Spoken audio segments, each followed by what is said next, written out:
집값 지금 정점 아니다. 계속 오를 거다. 미국이 기준금리 올려야 떨어질 것이다. 25년 돼서 3기 신도시 공급이 들어와야 떨어질 것이다. 이딴 얘기하고 있는데 집값 정점? 과연 정말 멀었나? 우리 오세훈 시장님 당선되시고 나서 서울 집값 상승폭이 커졌습니다. 왜? 재건축 단지 규제 완화한다고 했으니까. 일주일 만에 완화한다고 그랬죠. 전혀 안 되고 있죠. 집값 상승 자극하고 있다. 규제 완화 훈풍 타고 집값 상승폭 오른다. 규제 완화 기대에 들썩댄다. 근데 어떻게 했어요? 규제부터 했죠. 원래 일주일 만에 말도 안 되는 거야. 그건 의지의 표현일 뿐이다. 라고 하면서 2, 3개월은 더 걸린다.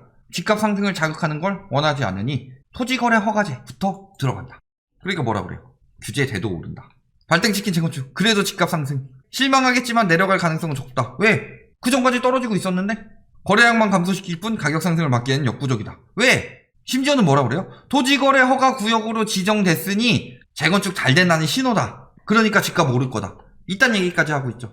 토지거래 허가구역 지정 확대. 기존에 용산 정비창이랑 잠실 마 있을 때 토지거래 허가구역 했었죠. 이런 거 개발되니까 집값 자극의 우려가 있어서 토지거래 허가구역으로 지정했다. 그때 재건축 가격이 오르더라도 재건축이라고 해서 토지거래 허가구역으로 지정하진 않았다. 그런데 오세훈 서울시장은 다른 특별한 호재 없더라도 재건축만 가지고 집값이 오르는 모습이 보이기 때문에 재건축까지도 토지거래 허가구역으로 지정하겠다. 이렇게 된 거죠. 진행될 것 같은 재건축 지역에. 그건 무슨 소리예요? 규제가 강화됐다는 거죠. 또 내세운 거 뭐 있어요? 용적률 및 층수 제한 풀어주겠다. 다만 기부 체납 받겠다. 이거 8.4 대책이랑 똑같죠. 완화된 거 있어요? 2.4 대책 때 세 가지로 나눴잖아요. 민간 재건축, 공공 재건축, 공공 주도 재건축. 그러니까 8.4 대책에 나왔던 공공 재건축 층수 제한 올려주고 용적률 풀어줄 테니까 기부 체납 많이 해라. 8.4 대책이랑 똑같은 거예요.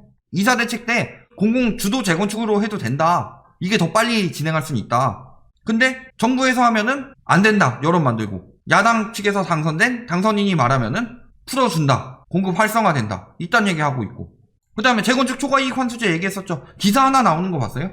말도 안 되는 공약이었다는 거죠. 실현 가능성 없는 거. 뭐가 완화됐는데? 재건축 완화로 오른단 말도 안 되죠. 그러니까 뭐라 그래요 이제? 상대적 저평가 이야기 또 하고 있는 거죠. 그 가격이 저평가면은 그냥 우리나라 사람들 다 그냥 외국으로 나가라 그래요. 니들만 살아요 거기. 강남이 저평가요? 말 같지도 않은 소리 하고 있어. 똘똘한 채는 이미 써먹을 만큼 써먹었고 왜 다시 또 똘똘한 채예요? 풍선효과 얘기할 땐 언제고. 팔리지도 않는데 퍽이나 똘똘한 채 되겠어요? 거래량 엄청나게 줄었는데 계속 오른대요. 여러 번 얘기했어요. 이번 정부의 공급이 제일 많다. 다른 영상 보시면 나와요. 리먼 브러더스 때 공급 확 줄어들면서 그때 가격 떨어졌죠. 왜? 건설사들이 메리트가 없으니까. 전세 가격 상승 금리 때문이라고 그랬죠. 그럼 금리만 잡히면 되겠네요. 저금리 때문에 오른다. 시중금리 이전까지 회복됐죠 거의. 일단 뭐 국채금리 같은 경우 봐도 3월 수준 이상으로 올랐어요. 국채금리. 기준금리도 5월에 더 떨어졌으니까 그러면 금리가 많이 떨어진 거 아니냐. 코로나 이전에 한 2.9% 조금 안 됐는데 지금 2.8% 됐어요 벌써. 가계대출 금리가 최근에 떨어졌는데요. 세부 내역 봅시다. 자, 소액대출 올랐죠. 주담대 올랐죠. 집단대출 올랐죠. 예적금 담보대출, 보증대출만 떨어졌죠. 일반 신용대출 올랐고 기타, 공공부분 기타대출 다 올랐다. 즉 너네가 확실히 갚을 수 있는 사람들한테만 조금 저렴하게 빌려주겠다. 단 주택 빼고. 왜? 지금부터 바젤3가 들어왔죠. 주택담보대출이 오르는 이유? 미래에 손실 날 것 같으니까. 근데 예적금은 손해 나겠어요?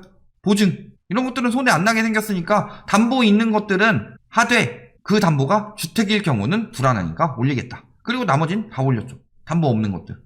거기다가 기준금리 인상 미국이 안 올린다고 못 올려요? 이미 브라질, 러시아, 터키 이런 데 다 올리고 있다고 합니다. 0.75%포인트 브라질, 터키 2%포인트, 러시아는 0.25%포인트 다 이렇게 올리고 있죠. 나이지리아, 아르헨티나 이런 데도 오른다고 하고 있죠. 우리나라는 미국이 올리면 우리나라도 올린다. 근데 미국이 안 올리면 우리나라도 안 올린다. 이건 아니죠. 미국보다 우리나라가 금리를 높게 잡아야 된다는 거죠. 안 그러면 자금이 빠져나가니까. 미국은 시중금리가 지금 최근에 좀 떨어졌다고 하는데 뭐 하고 있어요? 중국에서 미국채 매입을 하고 있다. 중국 애들이 미국 공격하고 있는 거죠. 국채금리를 누르고 있어요. 그러니까 국채금리가 미국이 쭉 올라가다가 지금 주춤하는 모습이죠. 우리나라 따라가고 있는 거고. 근데 자산시장 거품은 커지고 있는데 국채금리 신경 안 쓴다고 하고 있지만 국채금리 그게 오르는 걸 조장한다는 소리잖아요. 국채금리가 오르다 멈췄어요. 기준금리 인상 시점이 빨라지겠죠. 금리가 올라야 되는 시점에 안 오르네. 예전에 그린스펀의 수수께끼 때 기준금리 올렸는데 국채금리 때문에 금리가 안 오른 상황이다. 경제는 더 살아나고 있는데 그래서 금리를 올려야 되는데 국채금리가 안 올라서 시중금리가 안 올라. 그러면은 기준금리라도 빨리 올려야죠. 그걸 조장하고 있다. 시중 유동성 때문에 안 떨어진다. 다시 부동산 시장에 돌아온다. 넘쳐나는 유동성이 커질 것이다. 자, 주식에서 유동성이 커지고 있나요, 지금? 잘못 생각하고 있는 게, 뭐 주식 자체적으로 유동성 커지는 부분도 있겠지만, 들어가는 유동성이 많아서 주식시장에 시가총액이 늘어나는 거지, 우리나라 사람들 지금 신규 유입자들 다 돈 꼴고 있고, 외국인들 돈 빼가고 있죠. 연기금들 돈 많이 벌고 있고, 거기서 빠져나온 유동성이 다시 부동산으로 들어간다고 칩시다. 그냥 가만히 있다 들어가는 것보다 더 많이 들어가겠어요? 돈의 힘, 내년까지 오른다. 자, 3차 추경. 이걸로 집값 오른다는 건 말도 안 되는 개소리고, 소상공인 지금 다들 죽어가고 있는데, 3기 신도시 토지보상금 유입보다 더 큰 돈이 들어갈 때가 MB정부 때 보금자리지구 해가지고 토지보상금이 그때가 GDP 규모 대비 최대의 토지보상금이었는데 그때 집값 안 올랐죠. 부동산 자산을 대체할 투자처가 왜 없어요? 맨날 비트코인 오르고 주식 오른다고 하더니 맨날 하면서 여기 와서도 댓글 달고 있어요? 자산 투자하지 말라고 하면 뭘로 돈을 벌라고 하냐? 기회는 나중에 오는 거죠. 왜 꼭 지금 해야 돼요? 다 거품 꼈을 때도 무조건 그걸로 벌어야 돼요? 다 거품 꼈을 때 무조건 그걸로 벌려고 하다가 망한 게 경제 대공황이죠. 부동산 거품 원전 꼈는데 계속 오른다고 생각하고 사서 망한 게 일본 버블 붕괴랑 리먼 브라더스 사태예요. 왜 지금 시중 부동자금이 늘어나고 있을까요? 진짜 돈 많은 사람들은 눈치채고 빠지고 있다는 거예요. 포트폴리오에서 현금 비중 늘리고 부동산 비중 줄이고 주식 비중 줄이고, 줄인 주식 비중을 신규 투자자들이 사서 손해보고 그 줄인 부동산 비중을 영끌들이 사가지고 하우스푸어 되는 거다. 자, 글로벌 테이퍼링 움직임 이미 시작했다. 캐나다, 그 전에 중국부터. 금리 인상하겠다는 것 자체가 테이퍼링이고, 떨어져야 되는데 양도세 때문에 안 떨어져서 집값이 계속 오를 거다. 증여 나서고 보유세 거래세 낮춰라. 지표상으로 많이 나오면 뭐예요? 이렇게 가다가 이렇게 떨어져야 되는데 지표만 낮춰가지고 이렇게 만들자 이거 아니에요. 손실 줄여라. 매물 확대를 위해서 왜 보유세를 낮춰야 되죠? 양도세 낮추라는 말은 하도 많이 들은 말이죠. 양도세 낮추면 뭐예요? 수익이 커지죠. 그러면 투기 수요들이 더 유입된다. 양도세란 뭐예요? 양도소득세다. 양도소득세 중과 다 없애버리면 뭐예요? 집으로 불로소득 버는 거랑 열심히 일해가지고 근로소득 버는 거랑 똑같다. 즉 일해가지고 소비하지 말고 불로소득 올릴 생각해라. 이런 식으로 얘기해주는 거랑 뭐가 다르냐. 국가에서 그런 신호를 주기 시작하는 순간 끝나는 거죠.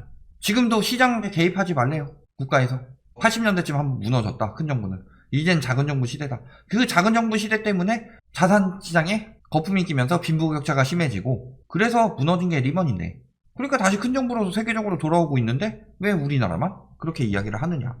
자, 인구 감소에도 가구수는 증가하고 있어요. 가구수 증가폭이 엄청나게 줄었죠. 근데 19년에서 20년 넘어가는 게 요 정도예요. 지금 뭐 가구수도 뭐 거의 안 늘어나고 있죠.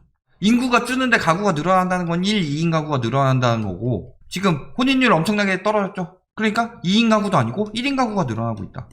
1인 가구가 집을 사는 매수 수요가 되느냐? 안 되죠. 1인 가구 비중은 엄청나게 늘어났죠. 지금 재작년에 2005년 대비 2배 가까이 늘었죠. 점유 형태는 어때요? 청년, 중장년 대부분 월세. 노인만 작아져. 이게 왜 노인은 작아냐? 남편이나 아내가 먼저 돌아가셨다. 그래서 사별했기 때문에 자가 비중이 높은 거고, 중장년만 가더라도 대부분 월세다. 집을 못 사서 1인 가구가 되는 건데 1인 가구 때문에 집값이 오른다는 게 말이 되냐? 지금도 직장인 절반이 집값 때문에 우울하대요. 근로의욕이 상실돼요. 왜? 근로소득보다 불로소득이 더 빨리 올라가는데 이게 자본주의의 올바른 행태예요? 아무도 일 안 하고 다 같이 불로소득만 노리면 그 자본주의가 돌아가는 사회인가요? 누군가가 일을 해주기 때문에 불로소득을 올린 사람도 먹고 살 수가 있다. 그런데 불로소득이 근로소득보다 커지게 되는 순간 근로의욕은 상실되고 생산성은 떨어지죠. 파이어족이란 말이 있죠. 그 인간들이 뭐하고 있는 거예요? 국가의 생산성 떨어뜨리고 다 같이 불로소득이나 노리자 이딴 얘기하고 있는 거다. 나라 말아먹는 매국노들이다. 왜 근로의욕이 떨어지냐. 언론에서도 규제 발표됐다. 위험해진다. 이런 상황 때문에 자료 데이터 비교해주면서 이런 얘기를 해야 되는데 똘똘한 채입니다. 벼락거지입니다. 와. 집값 오릅니다. 와. 나라 망하는 걸 기도하고 있다. 그들은 기득권의 편이기 때문에. 이만한 파일을 가지고 기득권이 이만큼 처먹고서 한 9명 가지고 나눠 먹으라고 하고 있어요. 그러면은 실질적으로 혼자서 이만큼 먹는 게 말이 되냐. 그러면 이 9명이 요쪽이랑 싸워야 되는데 지들끼리 싸우고 있으면서 지금 내가 요만큼 먹어야 되는데 요만큼 못 먹게 생겼다. 죽어 사다리 끊겼다. 이런 얘기만 하고 있다. 언론이 그렇게 만들기 조장하고 있고, 예전에 지역분쟁이었는데 요즘에 지역분쟁 안 통하죠. 그러니까 남녀분쟁 만들어가지고 지금 하고 있는 거잖아요. 20대 남 20대녀. 비트코인도 20대 남 죽는다. 30대 남 죽는다. 왜 그런 얘기를 언론에서 조장하고 있어요? 그렇게 싸우게 만들어야지 이 기득권들한테 신경 안 쓰니까 적을 만들어서 싸우게 만들어야 지들이 이익이니까. 결론, 공급 부족? 요거는 예전에 얘기 많이 했었고 말도 안 된다. 저금리 이미 코로나 이전 수준 회복됐다. 규제 때문에 되도 않는 소리다. 가구수 증가 말도 안 되는 소리다. 지금 다 말도 안 되는 거 하나하나 다 반복해놨죠. 지금 남은 거 뭐만 남았다? 미친 매수심리. 미친 매수심리는 언제 꺾여요? 여력 떨어지면. 그러니까 얼마 안 남았다는 거예요. 여력 언제 떨어져요? 금리 올라가면. 그리고 세금 올라가면. 근데 금리 세금 진짜 둘 다 올라가고 있죠. 그러면은 여력 떨어지는 건 시간 문제고, 그렇다면 심리 떨어지는 건 시간 문제다. 한참 멀었다고 얘기해서 너 돈이 될 거야 라고 해서 나보다 더 큰 바보를 하나 꽂아놓고서 가는데 지금 사는 사람이 제일 마지막 바보가 되는 거다. 여기까지 알아두시면 되겠습니다.